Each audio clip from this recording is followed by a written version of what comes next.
Now, over the weekend, we lost a true Hollywood great. We are, of course, talking about Sir Sean Connery. Tributes to Sir Sean have been pouring in all weekend, and Sam Rubin is here now with the reaction from Hollywood.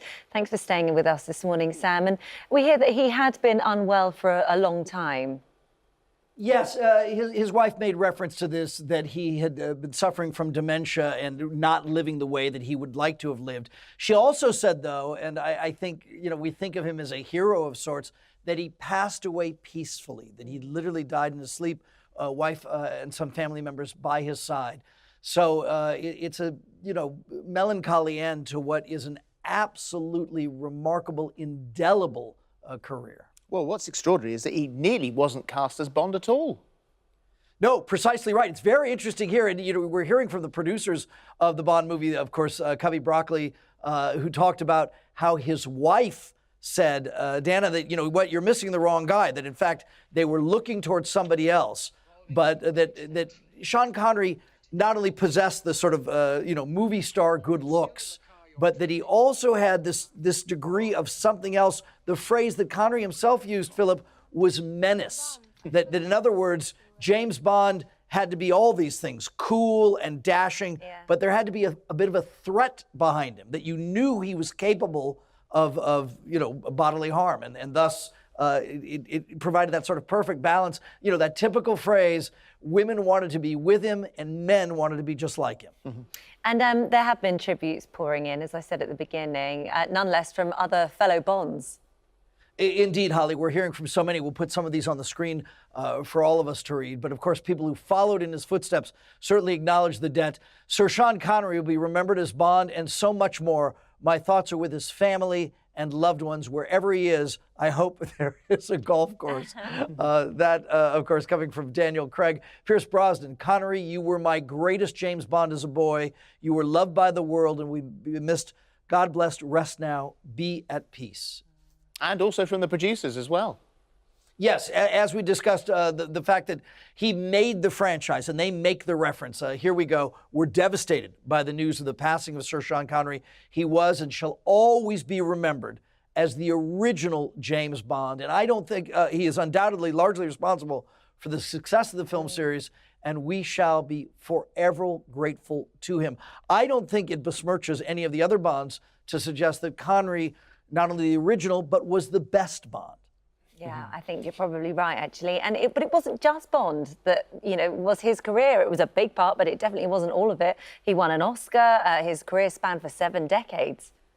No, you guys put together a very lovely tribute, which I think included 2 movies that a lot of Sean Connery fans certainly know. The Hunt to Red October, of course, and, well, the Indiana Jones movie where he played Harrison Ford's father. But there, The Hunt for Red October, and also this, terrific stint being Harrison Ford's dad.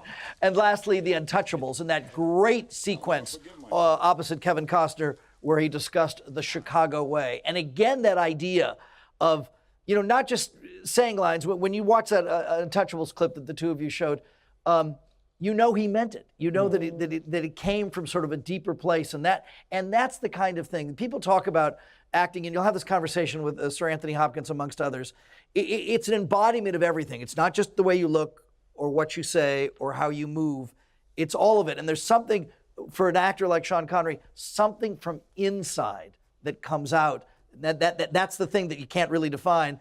But we all know it when we see it, and he had it. Mm-hmm. Thank you, Sam. Thank you very much. Thank you. Let's talk now to someone who knew Sir Sean well, and that's the actress and Bond girl, Valerie Leon. Thank you for joining us, Valerie. How lovely to talk to you. So nice. Thank you. So, tell us about your time with Bond. Well, you say I knew him well. I think I was very, very privileged to work with him.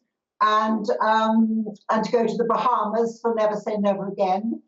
So we did share some fun times together, which was lovely. And but he was an incredible man, and like everyone says, he was the definitive Bond. I was lucky to work with 2 Bonds, but Sean is known as the definitive Bond, as we know. And I had great times. And of course, I did have this bed scene with him, which I was in fact quite worried about because you know, despite my age, I'd never done a Bond. Well, I'd never done a bed scene on film, that's for sure. And so I was a bit worried about that, but he did put me at ease over it. Well, it went on for a really long time. I mean, I'm sure that you weren't unhappy about this, but I mean, obviously, you know, you've got all the crew there and all the cameras, and it takes a long time to set up. But you were sort of pressed against his naked, hairy chest for quite a long time. Oh yes, yes. You heard I liked his hairy chest. Yes, the extraordinary. It was. I mean, obviously, filming does take a long time, and we, you know, and he's a perfectionist, and you know, he didn't use his stand-in once in the morning.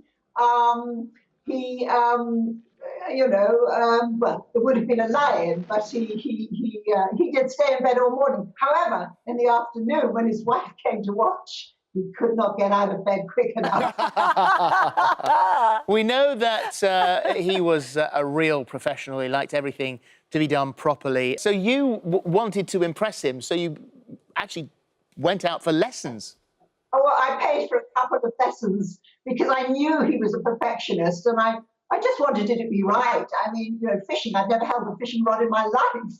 So, and it worked. And of course, I saved him from death twice, because the first time was indeed when he was being chased by the sharks in the sea.